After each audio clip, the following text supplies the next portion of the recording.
Hi everyone, Christina here. Welcome to another Make a Card Monday video. Today I'm going to be using some new note cards from Avriel. This is the Midnight Collection pack and it has 3 different colors of cardstock in here. I'm going to be using the light gray, which I believe is called Silver Fox. And the thing that's really cool about these note cards is their top folding, which is a little bit unusual out there in the card making world when you buy pre-folded cards because most of them have the fold on the side. So that's kind of fun.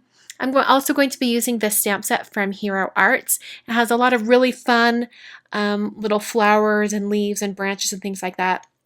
I'm going to create kind of my own little masked off wreath shape with these, and I'm going to be using a bunch of Avriel pigment inks. Some of these are new colors, and I just thought this had a really sophisticated color palette. I really love the colors they've been coming out with. They're a little bit more toned, they're not quite so bright. So I'm actually not going to use that yellow, so ignore that one. But I'm going to be using Jungle, and then also, I think this is called Truffle. And then I have this really pretty kind of I'm not sure what to call it, but it's called Bamboo. It's kind of like this goldeny green color. And then Mermaid, which is a nice teal green, and then Magenta. So I'm going to be using all of those colors to do a bunch of stamping. And I'm going to start out with Truffle, and I'm going to stamp the greeting on my card here. The stamp I'm using for the greeting is actually a different stamp from Hero Arts. It's the Thanks for Being You wood mount stamp. And because it's a wood mount stamp, I'm going to do some Stamp-A-Majig stamping. And you guys haven't seen me use a Stamp-A-Majig in a long time. And that's because I have a lot of clear stamps. I don't have very many wood stamps anymore. But this greeting was so adorable, I had to use it. So with the Stamp-A-Majig, you basically put that clear sheet into the corner of that T-square, stamp it on the clear sheet, and then you put the clear sheet where you want it on your project, put the T-square on, remove the clear sheet, and then you bring that stamp into the corner of that T-square, and then it stamps exactly where you want it. Now, I think I got mine a slightly crooked, but it's not a huge deal. I'm just going to be stamping around it anyway. So I created a circle mask by using a circle die from Lawn Fawn.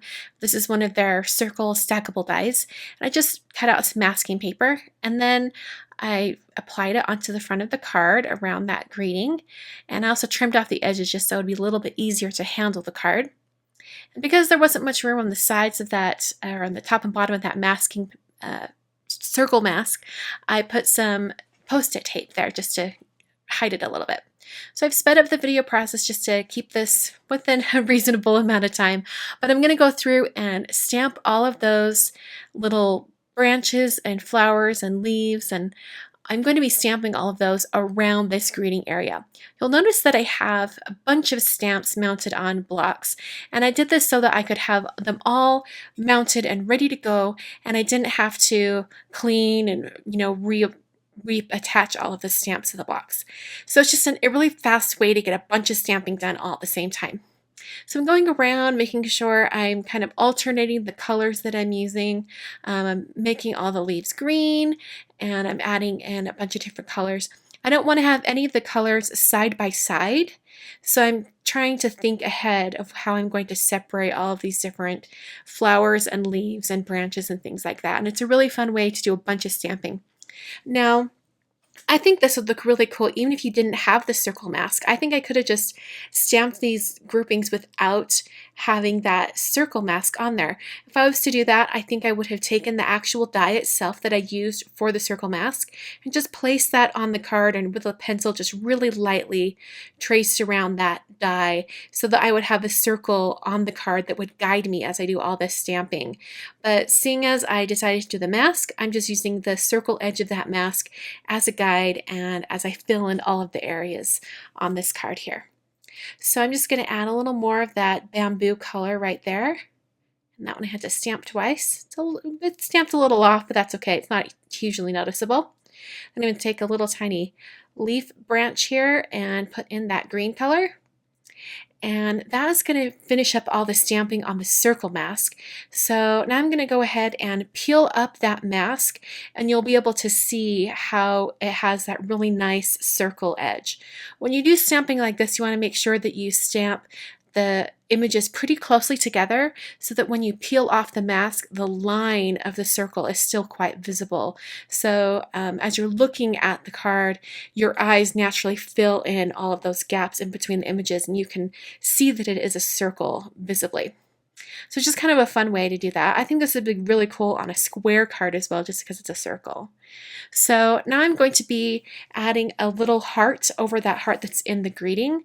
I thought it'd be fun to have the heart be that same pink color or the magenta ink color. So I put a bit of foam on the back of this heart, and then I'm just pressing that into the ink pad. And then I'm using some Ranger Clear embossing powder on top, and I'll heat set that until it's melted. The little heart die cut is from the Simon Says Stamp mini heart die set, and I just have a bunch of those hearts pre-cut, and whenever I need them I just pull them out and I can color them with a marker, color them with ink like this case, and I just like to have those on hand. So I heard that in the center of that greeting, and just because I could not leave the card alone, I had to add some white dash lines. They're not hugely visible on top of this light gray cardstock, but it's just a little bit of a detail that I really wanted to add. Then took my We Are Memory Keepers corner chomper, and I just chomped off those bottom corners just because there was quite a bit of space at the bottom and I wanted to even that up a little bit. You'll also notice that I trimmed the card a little bit. It's now about 4 inches wide. That's because that circle was a little bit off center. So that's the card for today. Hope you guys enjoyed. Just a reminder that all of the supplies are listed down below in the video description. And I also have a giveaway for you guys.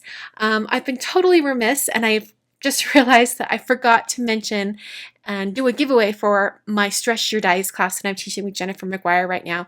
The first day of class was today, Monday the 16th, so there's still time to get in if you'd like. You can sign up at any time over at onlinecardclasses.com, and if you'd like to win a free spot in the class, head on over to my blog. There is a link on screen right now.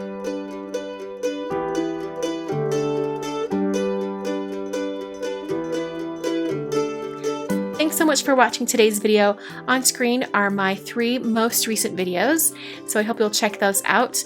Like I mentioned before, all of the supplies are listed down below in the video description or over at my blog. And with that list of supplies in the video description, there's also links. So if you were wondering where you can buy those ink pads or where you can buy the stamps I used today, go ahead and check that info box below the video, and you'll be able to click over to stores where you can buy them.